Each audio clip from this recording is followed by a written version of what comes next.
Hello students, आज मैं आपको बता रही हूँ किसी भी एक ऊंचाई पर वस्तु की स्थितिज ऊर्जा कैसे निकालते हैं।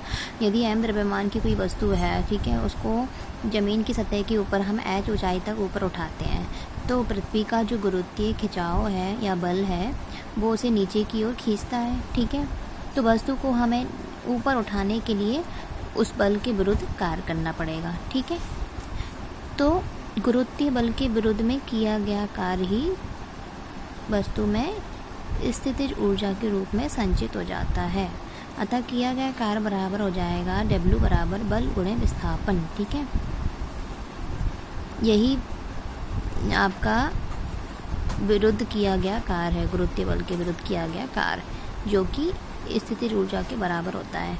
तो W बराबर m इंटू जी इंटू एच, तो बल की जगह m इंटू जी, क्योंकि बल बराबर m इंटू जी होता है, और विस्थापन की जगह हमने ले लिया h, ऊंचाई तक वो उसका विस्थापित हुई ना, वो इसलिए h, तो एम जी एच। यह कार्य वस्तु में स्थितिज ऊर्जा के रूप में या गुरुत्वीय स्थितिज ऊर्जा के रूप में संचित हो जाता है। ठीक है, अतः स्थितिज ऊर्जा को हम EP बोलेंगे, मतलब पोटेंशियल एनर्जी EP बराबर m इंटू जी इंटू एच। ठीक है, W की जगह EP लिख लिया, जहाँ G गुरुत्वीय त्वरण है। ठीक है, तो ये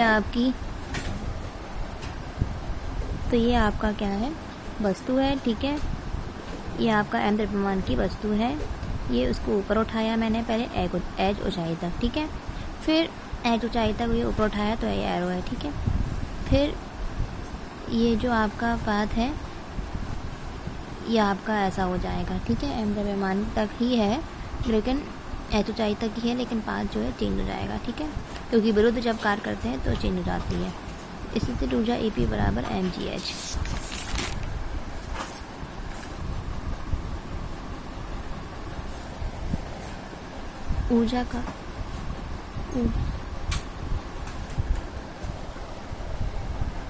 ऊर्जा का रूपांतरण क्या होता है? जब किसी ऊर्जा के एक रूप को, ऊर्जा के क्या अनेक रूप होते हैं, तो मैंने आपको बताया थे, तो ऊर्जा के किसी एक रूप को एक रूप से दूसरे रूप में बदलना ही ऊर्जा का रूपांतरण कहलाता है। ठीक है, उदाहरण क्या है?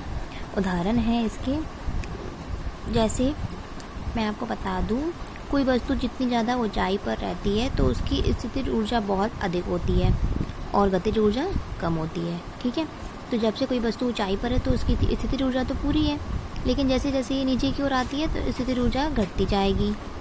ठीक है, और क्योंकि ऊंचाई घटती है तो स्थितिज ऊर्जा भी घटेगी। ठीक है, उस फॉर्मूले के अकॉर्डिंग, इसीलिए स्थितिज घटेगी लेकिन गतिज ऊर्जा बढ़ने लगती है, क्योंकि बिल्कुल ऊंचाई पर गतिज ऊर्जा 0 हो जाती है, लेकिन जैसे जैसे नीचे पृथ्वी पर आती है वस्तु तो गतिज ऊर्जा बढ़ती जाती है। ठीक है, क्योंकि वेग बढ़ता है। अब एक समय पर क्या है, जब पृथ्वी पर वस्तु बिल्कुल पहुंच जाएगी तो स्थितिज ऊर्जा बिल्कुल शून्य हो जाती है और गतिज ऊर्जा एकदम महत्तम हो जाएगी। ठीक है, अर्थात इसकी संपूर्ण स्थितिज ऊर्जा गतिज ऊर्जा में ही बदल जाती है। ठीक है, एक हाइड्रोइलेक्ट्रिक शक्ति ग्रह होता है। हाइड्रोइलेक्ट्रिक शक्ति ग्रह मतलब पावर हाउस जो होता है, जहाँ बिजली बनती है, पानी से बिजली बनती है। ठीक है, तो वहाँ पर पानी की स्थितिज ऊर्जा जो है वो गतिज ऊर्जा में बदल जाती है और फिर गतिज के बाद वो उसे विद्युत ऊर्जा में बदल दिया जाता है। ठीक है, अंडरस्टूड। तो ये आपके उदाहरण थे स्थितिज ऊर्जा के, ऊर्जा का रूपांतरण कैसे होता है मतलब। ठीक है।